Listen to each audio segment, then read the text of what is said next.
10 бөлүм. Шемуэль зайтун майы куюлган идишти алып, анын башына куйду. Анан аны өөп мындай деди: Теңир сени өз мурасын башкарууга майлап жатат. Азыр сен менин жанымдан кеткенден кийин Бенжемин жериндеги Селсахтан Рахелдин бейитинин жанынан 2 кишиге жолугасың. Алар сага мындай дешет: Сен издеп жүргөн ургаачы эшектер табылды. Атаң эшектерин ойлобой эле уулум эмне болду деп силер үчүн тынчсызданып жатат. Андан өткөндөн кийин Табор эмен багына келесиң. Ал жерден сага Бейтелге Кудайга бара жаткан 3 киши кезигет. Бири 3 улак, экинчиси 3 нан, үчүнчүсү 1 чанач шарап көтөрүп алган.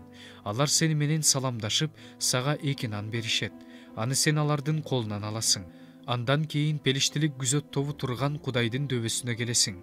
Ал жерден шаарга киргенде бийик жерден түшүп келе жаткан бир топ пайгамбарга жолугасың.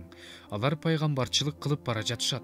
Алардын алдында забур ырдап, дап кагып, чоор тартып, гусли чертип бара жатышат. Ошондо сенин үстүңө Теңирдин руху түшүп, алар менен кошо пайгамбарчылык кылып, башка адам болуп каласың. Ушул жышаандар ордунан чыкканда, колуңдан эмне келсе ошону кыл. Анткени Кудай сени менен. Анан сен менден мурда Гилгалга бар. Бүтүндөй өрттөлүүчү курмандыктарды, тынчтык курмандыктарын чалуу үчүн мен да ал жерге сага барам. Мен сага баргыча мени 7 күн күт. Ошондо мен сага эмне кылышың керек экендигин айтам. Шабул бурулуп Шемуэлдин жанынан кетейин дегенде Кудай ага башка жүрөк берди. Ошол күнү ошол жышаандардын баардыгы орундалды. Алар дөбөгө келгенде алардын алдынан бир топ пайгамбар чыкты. Ошондо Шабулга Кудайдын руху түштү. Ал алардын арасында пайгамбарчылык кылды. Аны мурун тааныгандардын баары анын пайгамбарлар менен пайгамбарчылык кылып жатканын көрүшүп, эл бири-бирине Киштин уулуна эмне болгон? Кантип эле Шабулда пайгамбар болуп калсын деди. Анан ошол жердегилердин бирөө: Ал эми тигилердин атасы ким эле деди. Кантип эле Шабулда пайгамбар болуп калсын деген сөз ошондон улам лакап болуп айтылып калган.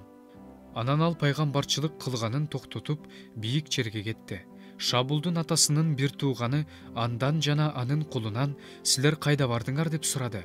Ургачы эшектерди издеп жүрдүк, бирок аларды таппай койгондо Шемуэлге бардык деп жооп берди Шабул. Анан Шабулдун атасынын бир тууганы: Айтып берчи, Шемуэль силерге эмне деди деп сурады. Шабул атасынын бир тууганына: Ал бизге эшектер табылды деп айтты деп жооп берди. Бирок Шабул ага Шемуэлдин падышачылык жөнүндө айткан сөзүн айткан жок. Шемуэль элди Теңирдин алдына Миспага чакырды. Ошондо ал Исрайыл уулдарына мындай деди: Исрайылдын Кудай Теңири мындай дейт: Мен Исрайылды Мисирден алып чыктым. Силерди мисирликтердин колунан жана силерди эзген баардык падышачылыктардын колунан куткардым. Силер болсо баардык кыйынчылыктарыңардан, азап кайгыңардан куткарган Кудайыңарды четке кактыңар да, ага биздин үстүбүзгө падыша кой дедиңер. Эми өз урууңар, тукумуңар менен Теңирдин алдына келип тургула. Анан Шемуэль Исрайылдын бүт урууларынын келишин буйруду. Ошондо Бенжемин уруусу көрсөтүлдү. Бенжемин уруусуна тукумдарга бөлүнүп келүүнү буйрганда Матри тукуму көрсөтүлдү. Матри тукумунун эркектери келгенде Киштин уулу Шабулдун аты аталды. Аны издеп таппай коюшту. Анан Теңирден дагы: Ал бул жерге келди беле деп сурашты. Теңир аларга: Ал жүктүү арабалардын арасында жашынып турат деп жооп берди. Алар чуркап барып, аны ал жактан алып келишти. Ал элдин ортосуна турду. Бардык эл анын ийининен келчү.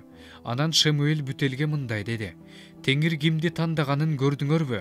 Бүтелде буга тең келе турган эч ким жок. Ошондо бүтел: Жашасын падыша деп кыйкырышты. Шемуэль падышачылык укуктарды элге айтып берип, китепке жазып, Теңирдин алдына койду. Анан бүтелди кое берди. Ар кимиси өз үйүнө тарады. Ошондой эле Шабул да өз үйүнө, Гибага кетти.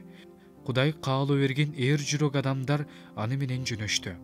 Ал эми начар кишилер бизди сактачу ушул бекен дешти. Аны жек көрүп, ага белек беришкен жок. Бирок ал муну байкамаксан болуп койду.